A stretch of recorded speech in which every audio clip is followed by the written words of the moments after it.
The footage that you're going to be seeing in this video is made possible with Razer's Viper mouse. And if you're curious about the mouse, I'm going to leave links in the description for you to check out, and I recommend that you do. I was reading through my emails and found an offer for a Razer sponsorship. Now the timing was actually perfect since my 7-year-old mouse finally bit the dust. I needed a new one, and I was beginning to outline a video that required lots of PC footage. After a friendly back and forth via email, I'm happy to say that this video is brought to you by the Razer Viper. Razer's Viper mouse boasts faster and more accurate responses to your clicks than any traditional switch-based mouse, and it also benefits greatly from being designed for both right-handed and left-handed folks.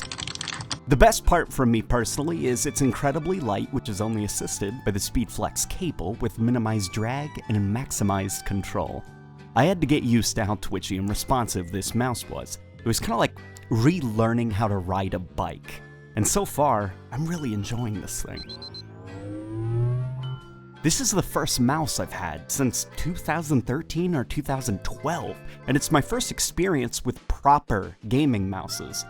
Not only was the box relatively easy to dismantle to get to the clicky goodness inside, it came with a pack of stickers, and I made sure to use it on all objects near me. So with my mouse all set up, my keys for various games bound to the extra buttons on the side of the mouse, I was ready to begin my adventure. I'd like to thank the folks at Razer for sponsoring this video, and hopefully you guys enjoy. A detail about the Halo series, and by extension Destiny, that some people have noticed is Bungie's strange obsession with placing the reticle for shooting anywhere but the direct center of the screen. If I ruined Halo and Destiny forever by pointing this out, then I'm sorry, but some men just want to watch the world burn. Jokes aside, ever since Destiny continued its crusade of lowering the crosshair that it adopted from the Halo series, more games have begun to do it, such as Prey 2017 and Far Cry 5, with more recent examples being Hunt Showdown and Borderlands 3. All of these games jumped on the lowered crosshair train and give you options to lower the reticle or keep them centered. Why did Bungie do this in the first place, though? Halo Combat Evolved has its crosshair centered, and then, starting with Halo 2, they shoved that thing down the screen and it became a series staple until Halo 5 broke tradition and recentered it. There's a couple of reasons that are more clever than you'd think. It makes a lot of sense in games like Counter-Strike to have the reticle dead center because more often than not, all encounters are met on mostly the same plane. In Halo, though, verticality is an ever-present factor in both level design and engagements thanks to Master Chief's moon shoes that let you bounce around freely. By lowering the reticle, you're given an increased awareness of what's directly in front of you and above you at any given time. Instead of having to swing your view up and down to see what's above you and in front of you and get all motion sick, you can comfortably fire at the enemy directly in front of you while also being able to scan the top of your screen for that nasty jackal sniper that's waiting to take a shot. It's interesting as well because as time progressed, Bungie began to form a lot of their art and vistas around this specific reticle positioning. If you want to know a little bit more detail about it, go watch this GDC talk that I'll link down below from Bungie.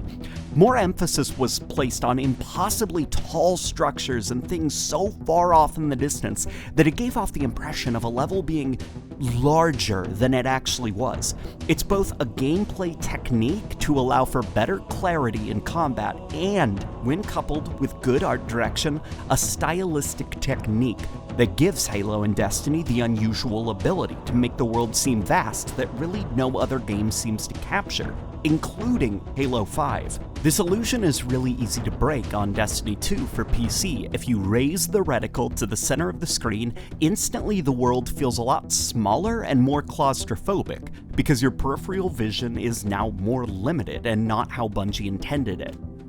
It's a problem that I also feel affects Halo 5 quite a lot. You'll notice that half of your screen is just the ground, with platforms above you and potential lurking enemies being completely obscured, and really there's no room to take in the beautiful skyboxes of Halo 5 because you just can't see them, you're looking at the ground. But didn't I say that Halo Combat Evolved had a centered reticle?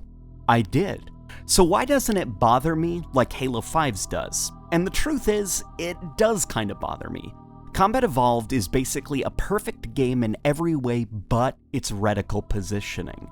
But I do think that how it's able to get away with its centered reticle is that Bungie animated and positioned their guns on the screen specifically for that centered reticle, which is a thing not a lot of shooters do, especially Halo 5. Halo Combat Evolved is probably the only game in the Halo series where it looks like you're firing upwards, if that makes sense. Chief has his gun really low and close to his hip and is firing upwards at the enemy's head. You notice that some guns in Combat Evolved look more like they're in the center of the screen. When future Halo games lowered their reticle positioning, Bungie adjusted animations so that guns are more to the side of the screen and not in the way of the now lowered reticle. Why it bothers me in Halo 5 is because despite the reticle no longer being lowered, the guns are still animated and positioned as if the reticle is lowered. It looks almost like Chief's arm is coming out of his ear or something with how high he holds most of his weapons. This doesn't help with the fact that you already lose a lot of visibility above you, coupled with how much space the gun now takes because it's been raised on your screen. Destiny 2 is exceptionally annoying with the centered crosshair. The guns are not meant to be raised this high. I can't even see when using certain guns, so I always make sure to keep that reticle at a healthy position below the center of the screen.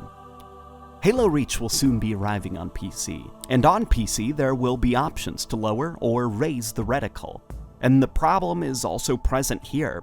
Why is Noble 6's face located directly on his chest?